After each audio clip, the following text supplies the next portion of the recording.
After 2 years, I remember the rest of that day, and that night, and the next day, only as an endless drill of police and photographers and newspaper men in and out of Gatsby's front door. A rope stretched across the main gate, and a policeman by it kept out the curious, but little boys soon discovered that they could enter through my yard, and there were always a few of them clustered open-mouthed about the pool. Someone with a positive manner, perhaps a detective, used the expression "madman" as he bent over Wilson's body that afternoon, and the adventitious authority of his voice set the key for the newspaper reports next morning. Most of those reports were a nightmare, grotesque, circumstantial, eager, and untrue. When Michaelis's testimony at the inquest brought to light Wilson's suspicions of his wife, I thought the whole tale would shortly be served up in racy pasquinade, but Catherine, who might have said anything, didn't say a word. She showed a surprising amount of character about it, too, looked at the coroner with determined eyes, under that corrected brow of hers, and swore that her sister had never seen Gatsby, that her sister was completely happy with her husband, that her sister had been into no mischief whatever. She convinced herself of it, and cried into her handkerchief, as if the very suggestion was more than she could endure. So Wilson was reduced to a man deranged by grief, in order that the case might remain in its simplest form. And it rested there. But all this part of it seemed remote and unessential. I found myself on Gatsby's side, and alone. From the moment I telephoned news of the catastrophe to West Egg Village, every surmise about him, and every practical question, was referred to me. At first I was surprised and confused. Then, as he lay in his house and didn't move or breathe or speak, hour upon hour, it grew upon me that I was responsible, because no one else was interested. Interested, I mean, with that intense personal interest to which everyone has some vague right at the end. I called up Daisy half an hour after we found him, called her instinctively and without hesitation. But she and Tom had gone away early that afternoon, and taken baggage with them. Left no address? No. Say when they'd be back? No. Any idea where they are? How I could reach them? I don't know. Can't say. I wanted to get somebody for him. I wanted to go into the room where he lay and reassure him. I'll get somebody for you, Gatsby. Don't worry. Just trust me. And I'll get somebody for you. Meyer Wolfsheim's name wasn't in the phone book.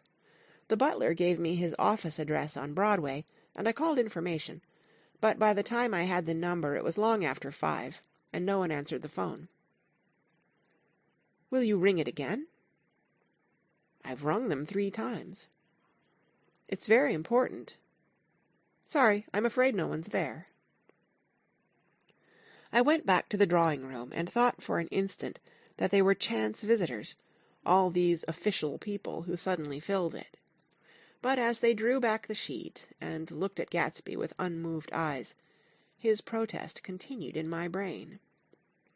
Look here, old sport, you've got to get somebody for me. You've got to try hard. I can't go through this alone. Someone started to ask me questions, but I broke away, and going upstairs looked hastily through the unlocked parts of his desk. He'd never told me definitely that his parents were dead. But there was nothing, only the picture of Dan Cody, a token of forgotten violence, staring down from the wall. Next morning I sent the butler to New York with a letter to Wolfsheim, which asked for information and urged him to come out on the next train. That request seemed superfluous when I wrote it. I was sure he'd start when he saw the newspapers, just as I was sure there'd be a wire from Daisy before noon. But neither a wire nor Mr. Wolfsheim arrived. No one arrived except more police and photographers and newspaper men. When the butler brought back Wolfsheim's answer, I began to have a feeling of defiance, of scornful solidarity between Gatsby and me, against them all. Dear Mr. Carraway, this has been one of the most terrible shocks of my life to me. I hardly can believe it, that it is true at all. Such a mad act as that man did should make us all think. I cannot come down now, as I am tied up in some very important business, and cannot get mixed up in this thing now. If there is anything I can do a little later, let me know in a letter by Edgar. I hardly know where I am when I hear about a thing like this, and am completely knocked down and out. Yours truly, Meyer Wolfsheim. And then hasty addenda beneath. Let me know about the funeral, etc. Do not know his family at all. When the phone rang that afternoon, and long distance said Chicago was calling, I thought this would be Daisy at last, but the connection came through as a man's voice, very thin and far away. "This is Slagle speaking." "Yes?" The name was unfamiliar. "Hell of a note, isn't it? Get my wire?" "There haven't been any wires." "Young Park's in trouble," he said rapidly.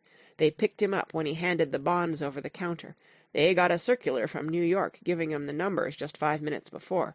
What do you know about that, hey? You never can tell in these hick towns." "Hello," I interrupted breathlessly. "Look here, this isn't Mr. Gatsby. Mr. Gatsby's dead." There was a long silence on the other end of the wire, followed by an exclamation, then a quick squawk as the connection was broken. I think it was on the third day that a telegram signed Henry C. Gatz arrived from a town in Minnesota. It said only that the sender was leaving immediately and to postpone the funeral until he came. It was Gatsby's father, a solemn old man, very helpless and dismayed, bundled up in a long, cheap ulster against the warm September day. His eyes leaked continuously with excitement, and when I took the bag and umbrella from his hands, he began to pull so incessantly at his sparse gray beard that I had difficulty in getting off his coat. He was on the point of collapse, so I took him into the music-room and made him sit down while I sent for something to eat. But he wouldn't eat, and the glass of milk spilled from his trembling hand. "I saw it in the Chicago newspaper," he said. "It was all in the Chicago newspaper. I started right away." "I didn't know how to reach you." His eyes, seeing nothing, moved ceaselessly about the room. "It was a madman," he said. "He must have been mad." "Wouldn't you like some coffee?" I urged him. "I don't want anything. I'm all right now, Mr.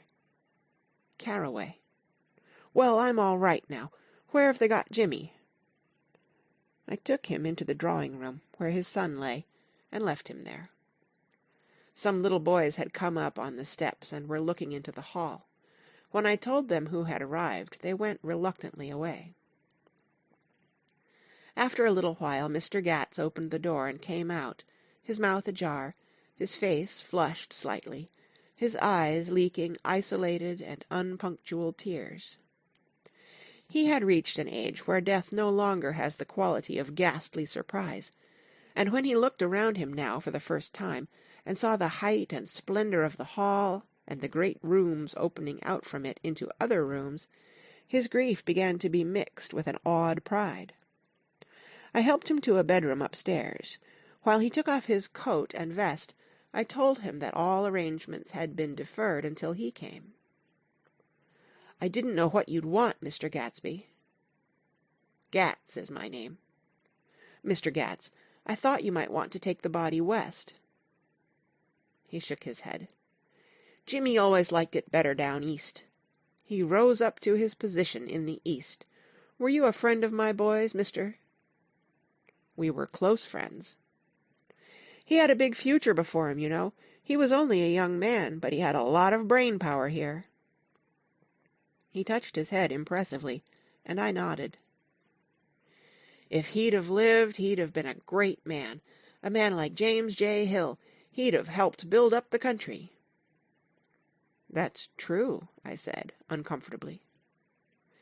He fumbled at the embroidered coverlet, trying to take it from the bed, and lay down stiffly, and was instantly asleep.